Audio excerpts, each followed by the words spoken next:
Bonjour, j'aimerais revenir dans cette vidéo sur une notion de théorie qui est relative au chapitre qu'on a commencé la semaine passée, qui s'appelle Première loi de Newton ou principe d'inertie, qui se trouve à la page 15 de votre cours.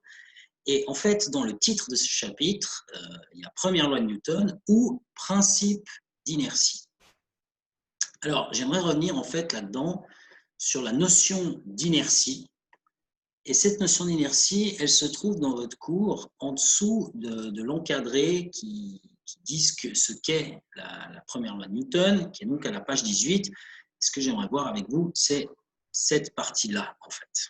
Donc, c'est une assez courte partie. Alors, donc comme je le disais, le titre de ce chapitre, si je peux vous le remontrer, c'est Première loi de Newton ou principe d'inertie. C'est-à-dire que cette première loi de Newton, elle a un autre nom qui est justement le principe d'inertie. Alors pour comprendre ce que ça veut dire, il faut définir en fait ce que c'est que l'inertie. Alors l'inertie, c'est un mot qu'on utilise dans le langage courant. Moi, je l'ai assez souvent entendu ce mot dans le cadre de la politique. On parle en politique de l'inertie du système politique quand justement il y a des gens qui veulent faire changer des lois et que ça met toujours beaucoup d'années avant d'effectivement pouvoir passer la rampe et que cette loi soit d'abord acceptée puis ensuite mise en pratique, donc qu'elle entre en vigueur. Donc en fait, l'inertie, contrairement à ce qu'on peut penser, quand on parle de quelque chose qui est inerte, on a tendance à penser que c'est quelque chose qui ne bouge pas, donc qui est immobile en fait. Mais en réalité, l'inertie, c'est plutôt quelque chose qui ne change pas. C'est plutôt ça. Ça représente en quelque sorte la capacité de quelque chose à ne pas changer, sa faculté à ne pas changer. Alors, la définition du point de vue de la physique, elle est donnée ici. L'inertie, c'est la réaction ou la résistance, réaction-résistance, qu'un corps a vis-à-vis d'une modification de son mouvement.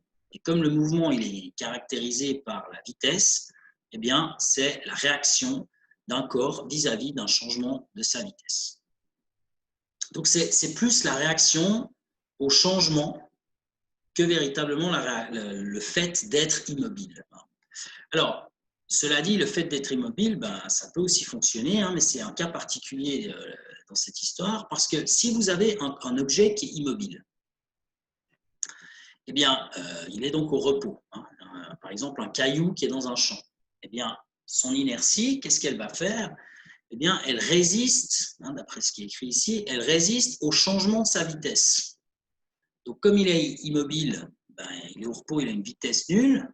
Donc, son inertie, elle résiste, elle fait que ça résiste au changement de sa vitesse. Donc, comme elle est nulle, au changement du fait que ça se mette en mouvement.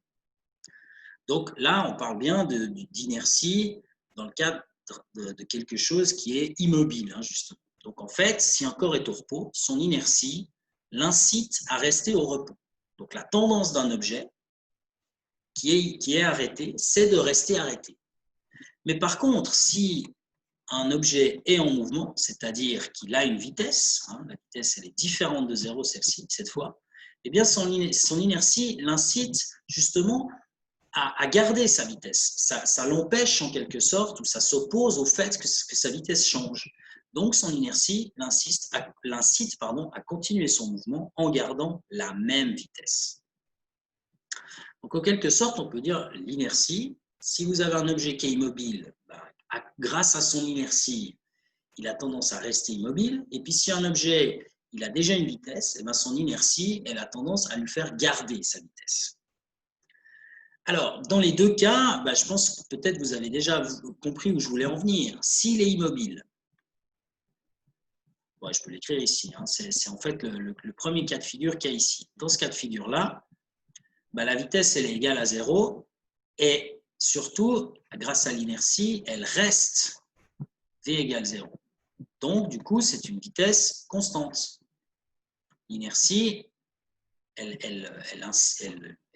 comment dire ?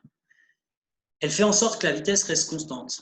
Et puis maintenant, si le corps est en mouvement, son inertie l'incite à continuer son mouvement en gardant la même vitesse. Donc là aussi, son inertie l'incite à garder sa vitesse constante. Donc, en quelque sorte, la vitesse d'un corps, on peut dire ça comme ça, c'est ou la résistance au changement de vitesse ou la tendance justement à garder la même vitesse, à garder une vitesse constante. Alors, il se trouve que l'inertie, c'est un concept qui est intimement lié à la masse des corps. En fait, on peut même dire, du point de vue strict en physique, ce n'est pas exactement la même chose, mais on peut dire que l'inertie, c'est la masse des objets. Et donc, du coup, plus la masse des objets est grande, plus l'inertie va être grande. Donc, ça veut dire quoi? Ça veut dire que plus la masse d'un objet est grande, plus son inertie est grande, donc plus sa résistance au changement de vitesse est élevée aussi. En d'autres termes, c'est plus difficile de changer la vitesse d'un objet qui est lourd que d'un objet qui est léger. Ça, c'est exactement ce que j'ai écrit ici. Plus un corps est lourd, plus il est difficile de modifier son mouvement. Alors, pour donner un exemple, il y en a plein d'exemples. Si par exemple, on vous lance une balle de tennis dessus, vous mettez votre main pour arrêter la balle de tennis, c'est facile d'arrêter la balle de tennis. Pourquoi? Parce que la balle de tennis, elle est légère. Si par contre, on vous lance à la même vitesse un ballon de basket, eh bien, clairement, c'est plus difficile d'arrêter le ballon de basket parce que le ballon de basket, il est plus lourd que la balle de tennis. Autre exemple, vous roulez, vous êtes à, 30 km/h en vélo, vous devez vous arrêter, vous plantez sur les freins, en quelques mètres, vous vous arrêtez. Mais si vous êtes à 30 km/h avec un camion, un camion, même avec des super freins, il lui faut quand même une distance plus élevée qu'avec un vélo, parce que c'est plus difficile d'arrêter un camion que d'arrêter un vélo. Et puis quand on parle de changement de vitesse, on parle de changement de vitesse dans tous les sens du terme, c'est-à-dire que si vous avez un objet qui a une certaine masse ici, et puis qui va à une certaine vitesse contre ici, si vous voulez que la vitesse change de direction, c'est-à-dire vous voulez le faire tourner, cet objet, vous voulez donc qu'il ait une autre vitesse, même si c'est le même nombre de kilomètres/heure, vous voulez modifier la vitesse, donc le faire tourner en fait, eh bien, si vous avez un véhicule qui est très lourd, eh bien, c'est plus difficile de le faire tourner en fait que si c'est un véhicule tout léger comme un vélo par exemple. Tout ça c'est lié à la masse en fait. Donc finalement, ce qu'il faut retenir, c'est ça, c'est que plus la masse des objets est grande, plus c'est difficile de changer leur mouvement. Et cette capacité qu'ont les objets à résister au changement de mouvement, au changement de vitesse, c'est ce qu'on appelle l'inertie. Et l'inertie, c'est grosso modo égal à la masse.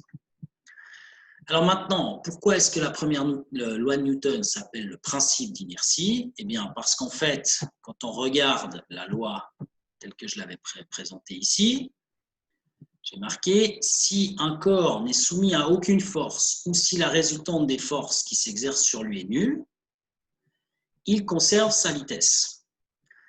Donc ça veut dire qu'au contraire, si on ne veut pas qu'il conserve sa vitesse, il faut lui soumettre des forces.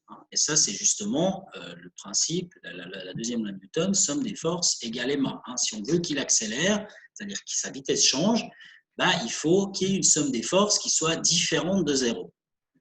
Et du coup, eh bien, évidemment, plus la masse va être élevée, ici, si la masse augmente, eh bien, il faut justement que les forces soient de plus en plus grandes, en fait, pour obtenir la même accélération. Et donc, il faut de grandes forces. Ça veut dire que l'objet, il résiste beaucoup parce qu'il a une grosse masse. Et donc, si par exemple, notre objet, il a justement quand on regarde cette première loi de Newton, si on va dans le sens de droite en direction de la gauche, si les forces qui s'exercent sur lui se compensent toutes par lui, et bien du coup, l'objet, il a sa tendance naturelle, son inertie fait qu'il va garder la même vitesse. Donc, il va aller en MRU. C'est pour cette raison qu'on parle de principe d'inertie pour cette première loi de Newton. Donc, voilà pour ces petites précisions concernant la définition de l'inertie. Et dans une autre vidéo, je vous présenterai quelques cas de figure qui font intervenir justement l'inertie des corps.